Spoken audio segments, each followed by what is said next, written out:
Atendendo ao recurso da Agência Nacional de Transportes Terrestres, a ANTT, a Justiça Federal derrubou ontem uma liminar que havia suspendido a assinatura do novo contrato de concessão da BR-040. Só para sintonizar, nós falamos sobre isso ontem, mas vale a pena repetir. Aliás, anteontem falamos sobre isso, quando a Justiça Federal, a Quarta Vara da Justiça Federal de Brasília, tinha determinado a suspensão da assinatura do contrato com a RP, que é a empresa que agora vai administrar a BR-040.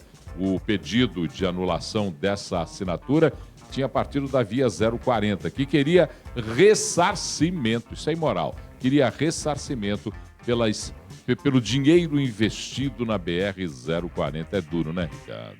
Queria ressarcimento pelos serviços não prestados, né? Olha, poucos assuntos me aborrecem tanto quanto essa história de concessão de estradas. Poucos assuntos me aborrecem tanto quanto essa história de concessão de estradas, mas principalmente a 040. Porque eu já decorei os números, de tanto que isso já me irritou ao longo desses últimos meses ou desses últimos anos, de tanto que me irritou comentar a respeito, eu já decorei os números do que não foi realizado no primeiro leilão ainda lá de 2014, na época da ex-presidente Dilma. Estamos falando coisa de 10 anos. Eram 500 quilômetros previstos de duplicação, fizeram menos de 10%. Eram 50 passarelas para serem construídas, fizeram 5%.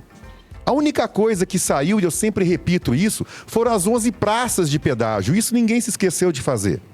Esse leilão, esse novo edital que já veio, já voltou, foi anulado, foi novamente colocado em prática, não apareceu ninguém, agora apareceu alguém, aí a pessoa que ganha... alguém entra com uma liminar, pede a suspensão, aí refaz a liminar, isso enche o saco. E o pior ainda é quando a gente observa os números, que a gente vai analisar os números. Quando a gente vê isso aqui, Paulo, e vê 8 bilhões de reais em investimentos, você fala assim, caramba, 8 bilhões, que investimento legal. Mas são 8 bilhões em 30 anos. Carambola, 30 anos. Nos primeiros 7 anos, que já é tempo para chuchu, são 3,5 bilhões. É pouco, é muito pouco para o nível de precariedade dessa estrada. E o pior é o seguinte, Paulo. Quando a gente vai aprofundar ainda mais os números, é tudo tão vago. Quando você vê a lista do que tem que ser feita, quando você parte para o valor do que vai ser cobrado, porque você tem uma base que ainda não foi reajustada pela inflação para poder chegar no cálculo definitivo. Então, assim, cansa, dá preguiça, porque a gente acaba fazendo um papel de bobo, comentando sobre uma coisa que ou não se realiza, ou sequer começa a se realizar. E hoje foi publicado no Diário Oficial da União, o novo contrato de concessão da BR-040. Eu falei ERP, a empresa é EPR, é uma empresa mineira. EPR, EPR, ela até o início de agosto deve começar já então a operação da Via 040, num trecho de 232 quilômetros entre Belo Horizonte e Juiz de Fora. Esse é o trecho mais delicado da 040, de Belo Horizonte a Conselheiro Lafayette, por exemplo, maior índice de acidentes na rodovia. E é um trecho em que a Via 040 não fez 1 quilômetro de investimento. Nesse trecho, de Belo Horizonte a Juiz de Fora, a Via 040 só cobrou pedágio. Não há nenhuma obra. Viadutos na cidade de Congonhas, viadutos que tinham sido determinados por sua construção na cidade de Congonhas. Quem conhece a 040, nós estamos falando, por exemplo, para a Zona da Mata, gente que vem direto para Belo Horizonte ou que vai até a Zona da Mata Mineira pela 040. Quando você passa em Congonhas, você tem uma sequência de 3 viadutos e uma ponte. Isso era objeto do contrato de concessão, mas não foi sequer abordada essa questão.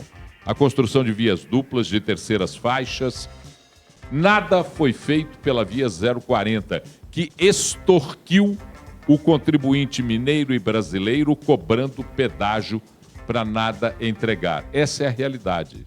Você falou de intervenções que ainda seriam intervenções complexas e caras. Duplicação, construção de viaduto e tudo mais. Eu vou bem mais baixo do que isso, Paulo. Pintura. Quem já teve a oportunidade e infelicidade de trafegar por esse trecho que o Paulo está falando, em trechos até mais longos. Chegando aqui em Belo Horizonte, então, nem se fala. Quem já teve a oportunidade de trafegar à noite, principalmente dia que estiver chovendo, à noite que estiver chovendo, é um voo cego. Ninguém enxerga nada.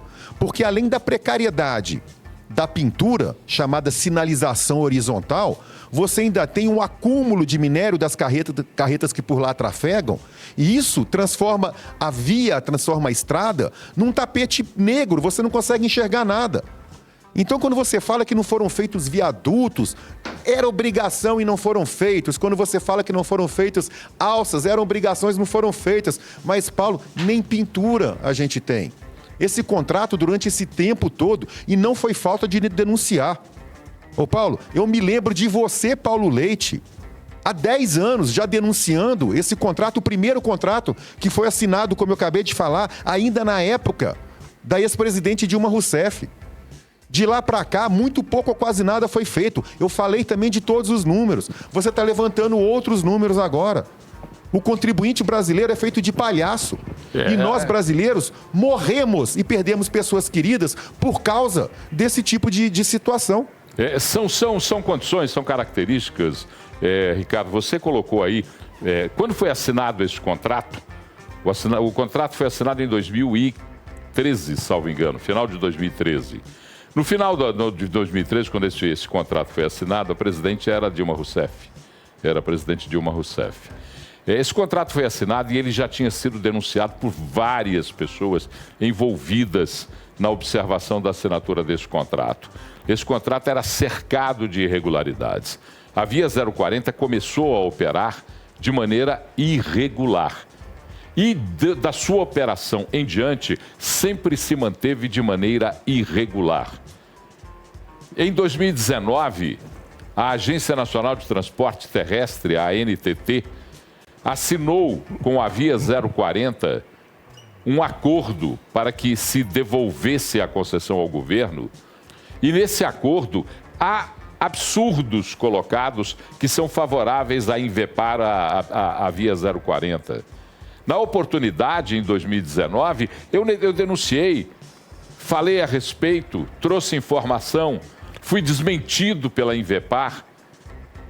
Recebemos aqui notas da Invepar desmentindo o que eu falava, desmentindo de maneira absurda, mentirosa. E agora está aí, nós estamos vendo. E ainda querem sair e querem levar dinheiro. Eu já falei, nesse contrato para ser rescindido, a Invepar devia levar pé na bunda.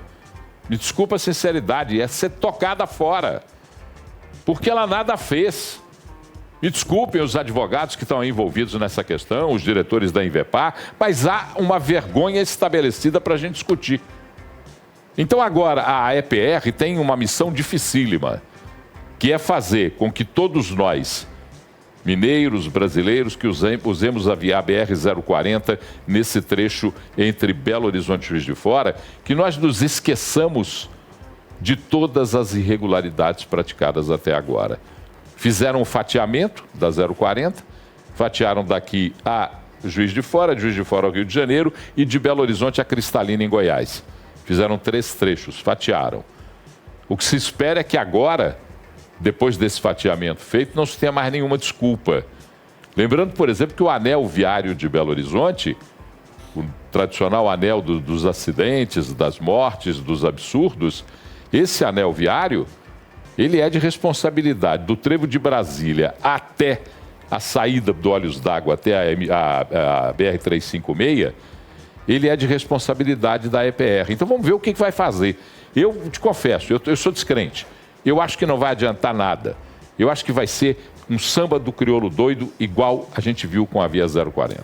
Ô Paulo, e quando você fala aqui que eles esperam que a gente esqueça os investimentos que não foram feitos e o dinheiro que a gente gastou, isso a gente poderia até, mais uma vez, fazer o papel de palhaço e esquecer.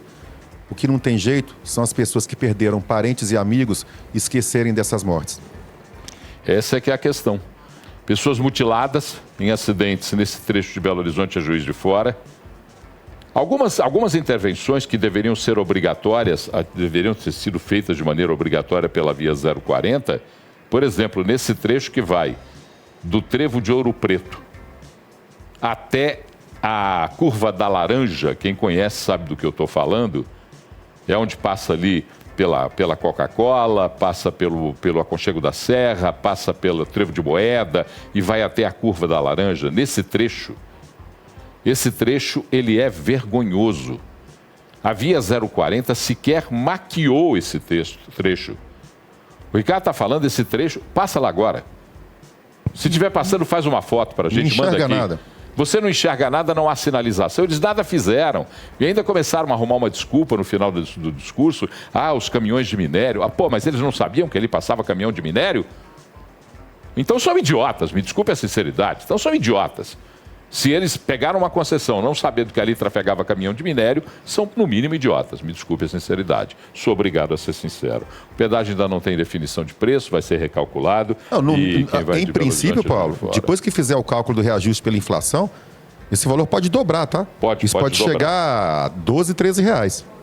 Atualmente os pedágios são de R$ 6,30 por veículos leves e, de acordo com o que está se especulando, isso pode chegar aí aos R$ 12, R$ 12,50 para esse pedágio daqui até Juiz de Fora. A EPR terá que duplicar 164 quilômetros, fazer 42 quilômetros de faixas adicionais, 15 quilômetros de vias marginais, 34 correções de traçados, 14 viadutos, dentre eles esses que eu citei, em Congonhas, tem Santos Dumont, tem outros locais ali, eu não estou me lembrando de todos, 57 pontos de ônibus, a criação de uma rampa de escape, 14 quilômetros de ciclovia, 17 barreiras acústicas, 7 caixas para produtos perigosos, 11 passagens de fauna, implantação de um ponto de parada de descanso, 5 postos da Polícia Rodoviária Federal e 8 passarelas. Em 30 anos, tá? Em 30 anos. Isso aqui eu vou guardar. Faz um print para mim, Eric. Em 30 anos, Paulo. Eu acho que a gente, nem eu, nem você, vai estar aqui para ver essa porcaria. Eu já estou com 68 anos de idade, daqui a 30 anos. Se eu estiver vivo, eu estou, desculpa a sinceridade, usando a técnica da vaca para a BR-040. Então, só estou dizendo que eu quero isso aqui, porque eu quero guardar isso aqui. Vou deixar para os meus filhos, para os meus netos, se tiver, para que eles façam a conferência dessas promessas. Vamos fazer um trato aqui, um pacto ao vivo. Isso aí vai, como é que chama lá? É epitáfio, né? Epitácio? Epitáfio. Epitáfio, como é que é? Epitáfio. Que eu vou botar na minha tumba. No nosso epitáfio, nós dois assim. Aqui jaz quem nunca acreditou que isso tudo aqui fosse sair. Não, eu posso colocar, inclusive, no meu epitáfio o seguinte: morreu, pé da vida com a BR-040. Mas é uma realidade, não tem jeito. Alisson Wagner de Igarapé falando: a quem é atribuída a responsabilidade dos acidentes que aconteceram na BR-040 antes dessa nova concessão? Eu perdi uma filha naquela BR por falta de manutenção. Tá aí, olha o Alisson, o depoimento do Alisson lá de Igarapé. Assim como o Alisson, muitos perderam filhos, irmãos, amigos, parentes, companheiros, companheiras. E nada, sabe? Quem tem que pedir uma indenização pela má gestão é o povo de Minas Gerais. A Via 040, a Invepar, deveria pagar ao povo de Minas Gerais uma indenização pelo descaso com que foi tratada a Via 040. Isso sim deveria ser feito, mas não é feito não. William Afonso, de Contagem, essa história da duplicação da 040 deixa os moradores que até são desapropriados malucos por falta de veracidade. E o Juliano de Contagem diz: se o povo se indignasse com os políticos, igual se indignam com jogadores e treinadores de futebol, o Brasil seria o melhor país do mundo. Isso é verdade. Mas com político a gente não tem essa indignação. Mesmo porque a gente vota no rato esse ano. Ele vai lá e faz aquilo que os ratos são costumeiros de fazer e nós votamos no rato na eleição posterior. Esse aqui é o problema. Eu estou aqui pensando que se isso acontecesse, né? Se nós, brasileiros, nos indignássemos assim, ia ter troca de presidente, de governador, de prefeito a cada 6 meses.